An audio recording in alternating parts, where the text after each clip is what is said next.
왜 우리는 이렇게 열심히 믿는데도 마음 한구석은 늘 불안할까요? 이유는 단 하나, 구원의 출발점을 거꾸로 배웠기 때문입니다. 우리는 흔히 교회에 처음 발을 들이며 이렇게 배웁니다. 예수를 믿으면 하나님의 자녀가 된다. 이 문장은 전도할 때 아주 유용하고 명쾌한 공식처럼 들립니다. 하지만 성경의 첫 페이지부터 마지막 페이지까지를 관통하는 거대한 서사를 가만히 들여다보면 성경은 조금 다른 방향에서 이야기를 시작하고 있다는 사실을 발견하게 됩니다. 성경은 우리가 믿었기 때문에 비로소 자녀라는 새로운 신분을 획득한 존재라고 말하지 않습니다. 오히려 우리는 이미 자녀였는데 그 사실을 잊어버렸고 그 관계가 끊어졌던 존재라고 말합니다. 즉, 구원은 무에서 유를 창조하는 과정이라기보다 잃어버렸던 원래의 자리를 되찾는 회복의 이야기인 셈입니다. 이 차이는 매우 중요합니다. 믿음이 신분을 만드는 조건이 되느냐 아니면 이미 주어진 신분을 깨닫는 반응이 되느냐에 따라 우리의 신앙생활 전체의 색깔이 달라지기 때문입니다. 오늘 우리는 이 믿음의 출발점에 대해 그리고 우리가 진정 누구인가에 대한 본질적인 이야기를 나누어 보려 합니다. 그 이야기는 우리가 태어난 시점이나 인류가 창조된 시점보다 더 먼 과거, 바로 창세전으로 거슬러 올라갑니다. 에베소서 1장 4절은 장엄하게 선포합니다. 곧 창세전에 그리스도 안에서 우리를 택하사 사랑 안에서 그 앞에 거룩하고 흠이 없게 하시려고. 이 말씀을 곰곰이 씹어보십시오. 성경은 분명히 말합니다. 우리가 이 세상에 첫 숨을 내뱉기도 전에, 우리가 선과 악 중 무엇을 선택하기도 전에, 심지어 우리가 하나님을 대적할지 순종할지 결정하기도 전에 하나님은 이미 우리라는 존재를 당신의 마음속에 품고 선택하셨습니다. 이것은 선택받기 위해 믿어야 한다는 종교적 강박을 완전히 뒤집는 선언입니다. 우리는 믿어서 선택받은 존재가 아닙니다. 하나님께 선택받았기 때문에 그 거대한 사랑의 인력에 이끌려 결국 믿음의 자리로 나오게 된 존재입니다. 이것이 성경이 말하는 구원의 진짜 출발점, 즉 무조건적인 은혜의 본질입니다. 하나님은 당신을 향한 계획을 당신이 존재하기도 전에 이미 완성해 두셨습니다. 그렇다면 인류의 시작은 어떠했습니까? 창세기 1장에서 인간은 하나님의 형상대로 창조되었습니다. 이 형상이라는 말은 단순히 외형을 닮았다는 뜻이 아닙니다. 그것은 하나님과 깊은 인격적 교제를 나눌 수 있는 파트너이자 그분의 통치를 대리하는 자녀라는 의미입니다. 아담과 하와를 떠올려 보십시오. 그들은 에덴 동산에서 하나님과 얼굴을 마주하며 살았습니다. 그들이 하나님을 믿기로 서약했기 때문에 자녀가 된 것인가요? 아닙니다. 그들은 창조되는 그 순간부터 하나님의 숨결을 공유하는 자녀였습니다. 아버지가 아들을 낳았을 때 아들이 아버지를 인정해야만 아들이 되는 것이 아닌 것과 같습니다. 관계는 이미 존재했습니다. 그들은 완벽한 평화와 사랑 속에서 창조주를 아바라 부르며 동산을 거닐던 존재였습니다. 그러나 창세기 3장에서 인류 역사상 가장 비극적인 사건이 발생합니다. 바로 죄의 유입입니다. 우리는 흔히 죄를 도덕적인 실수나 법을 어기는 행위 정도로 생각합니다. 하지만 성경이 말하는 죄의 본질은 훨씬 더 처참합니다. 죄는 곧 관계의 단절입니다. 이사야 59장 2절은 죄의 결과를 이렇게 묘사합니다. 오직 너희 죄악이 너희와 너희 하나님 사이를 갈라놓았고 너희 죄가 그의 얼굴을 가리어서 너희를 듣지 않으시게 함이니라. 죄는 인간의 마음속에 하나님 없이도 내가 내 인생의 주인 노릇을 할 수 있다는 교만을 심었습니다. 그 순간 자녀는 아버지의 품을 박차고 나갔습니다. 이것은 단순한 가출이 아니라 생명의 근원으로부터 스스로를 단절시킨 영적 자살 행위였습니다. 죄는 하나님과 우리 사이를 가로막는 거대한 벽이 되었고 자녀였던 우리는 졸지에 집을 떠난 고아, 길을 잃은 미아가 되어버렸습니다.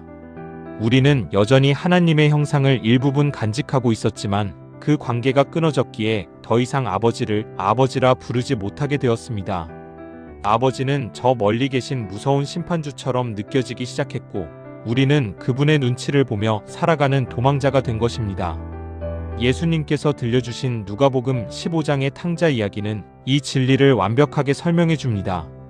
둘째 아들은 아버지의 유산을 미리 챙겨 먼 나라로 떠났습니다. 그는 그곳에서 모든 것을 탕진하고 돼지 쥐엄 열매조차 먹지 못하는 처참한 지경에 이릅니다. 여기서 중요한 질문이 있습니다. 탕자가 먼 나라에서 거지가 되어 헤맬 때 그는 더 이상 그 아버지의 아들이 아니었습니까? 아닙니다. 그는 여전히 아버지의 아들이었습니다. 비록 몸은 돼지우리 속에 있고 행색은 노숙자와 다름없으며 아버지의 마음을 아프게 한 페류나였지만 그와 아버지 사이의 혈연적 신분은 단 한 번도 사라진 적이 없습니다. 다만 관계가 끊어져 있었을 뿐입니다. 아들은 집에 없었고 아버지는 아들의 소식을 알지 못했습니다. 아들은 아버지의 사랑을 누리지 못했고 아버지는 아들을 향한 슬픔으로 밤을 지새웠습니다. 죄가 우리에게 한 일이 바로 이것입니다. 우리는 하나님의 자녀라는 신분을 상실한 것이 아니라 그 신분을 누리지 못하는 상태에 빠졌던 것입니다. 로마서 5장 12절은 말합니다. 한 사람으로 말미암아 죄가 세상에 들어오고 죄로 말미암아 사망이 들어왔나니 많은 사람이 이 사망을 육체적 죽음으로만 이해합니다. 하지만 성경적 의미의 사망은 하나님과의 관계가 끊어진 상태, 즉 영적 단절을 의미합니다. 에베소서 2장 1절은 우리가 구원받기 전의 상태를 허물과 죄로 죽었던 너희라고 표현합니다.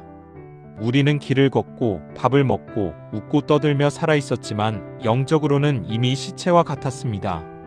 생명의 근원이신 하나님과 연결되지 않은 상태의 인간은 마치 꽃병에 꽂힌 꽃과 같습니다.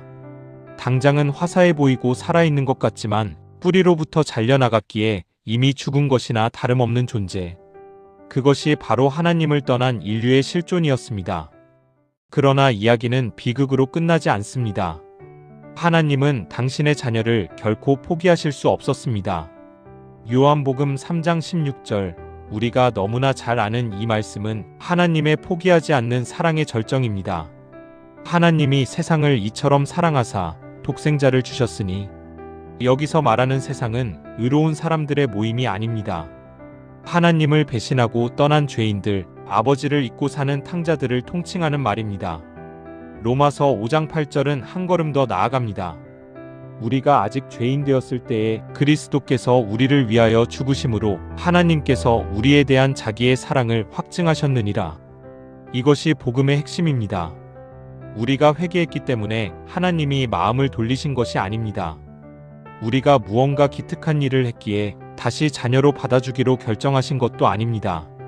우리가 여전히 죄 가운데 허우적거리며 아버지를 원망하고 있을 그때에 하나님은 이미 우리를 사랑하고 계셨습니다. 예수님의 십자가는 우리를 생판 남남에서 자녀로 새롭게 만드는 제조공정이 아닙니다. 십자가는 우리를 원래의 신분인 자녀로 돌려보내기 위해 막혔던 담을 허무는 사건입니다. 십자가는 이제부터 너를 내 자녀로 삼아줄게 라는 조건부가 아니라 너는 원래 내 자녀이었으니 이제 그만 집으로 돌아오렴이라는 아버지의 애끓는 부르심에 대한 대답이었습니다. 고린도후서 5장 19절은 구원을 화목이라는 단어로 설명합니다. 하나님께서 그리스도 안에 계시사 세상을 자기와 화목하게 하시며 그들의 죄를 그들에게 돌리지 아니하시고, 화목은 본래 친했던 관계로 다시 돌아간다는 뜻입니다. 우리는 하나님께 낯선 타인이 아니었습니다. 우리는 돌아갈 집이 있고 기다리는 아버지가 있는 자녀였습니다. 예수님은 당신의 피로 우리의 죄값을 대신 치르셨습니다. 이 속량의 목적은 단순히 형벌을 면해주는 것에 그치지 않습니다. 죄라는 장벽을 제거하여 자녀가 아버지의 눈을 다시 똑바로 바라볼 수 있게 만드는 것, 그것이 십자가의 진정한 목적이었습니다. 이제 하나님은 우리를 의롭다고 선언하십니다. 로마서 8장 1절은 그러므로 이제 그리스도 예수 안에 있는 자에게는 결코 정죄함이 없나니 라고 선포합니다. 이 칭해 혹은 의롭다 하심은 우리의 성품이 갑자기 도덕적으로 완벽해졌다는 뜻이 아닙니다. 이것은 법적인 선언이자 관계의 확정입니다. 마치 판사가 피고인에게 무죄를 선언하듯 아버지가 돌아온 탕자에게 이 아이는 내 아들이다 라고 동네 사람들 앞에서 외치는 것과 같습니다. 요한복음 1장 12절의 유명한 말씀을 다시 봅시다. 영접하는 자, 곧 그 이름을 믿는 자들에게는 하나님의 자녀가 되는 권세를 주셨으니, 우리는 이 말씀을 종종 믿음이 자녀가 되는 티켓인 것처럼 오해합니다. 하지만 이 말씀의 진정한 의미는 믿음을 통해 비로소 우리가 누구인지를 깨닫고 자녀로서의 권리와 삶을 실제로 누리기 시작한다는 것입니다. 믿음은 신분을 창조하는 조건이 아니라 하나님이 이미 주신 신분을 받아들이는 손입니다.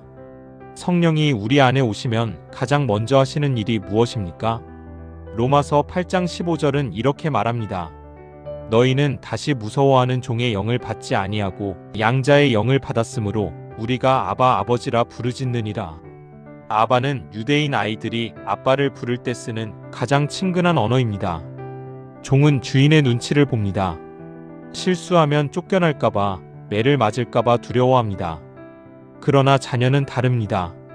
자녀는 실수해도 아버지를 부릅니다. 아니, 실수했을 때 가장 먼저 아버지에게 달려갑니다. 우리는 종에서 자녀가 된 것이 아닙니다. 원래 자녀였으나 죄의 종노릇을 하느라 자기가 누구인지 잊어버렸던 존재였습니다. 그래서 구원은 지위의 상승이 아니라 기억의 회복입니다. 성령님은 우리 귀에 끊임없이 속삭이십니다. 기억해라, 내가 누구인지. 너는 저 멀리서 빌어먹던 거지가 아니라 이 위대한 왕국의 왕자이자 공주였다는 사실을. 다시 탕자의 이야기로 돌아가 봅시다. 아들이 멀리서 걸어올 때 아버지는 어떻게 반응했습니까? 아들은 스스로 준비한 회개 문구들이 있었습니다. 나를 품꾼의 하나로 보소서.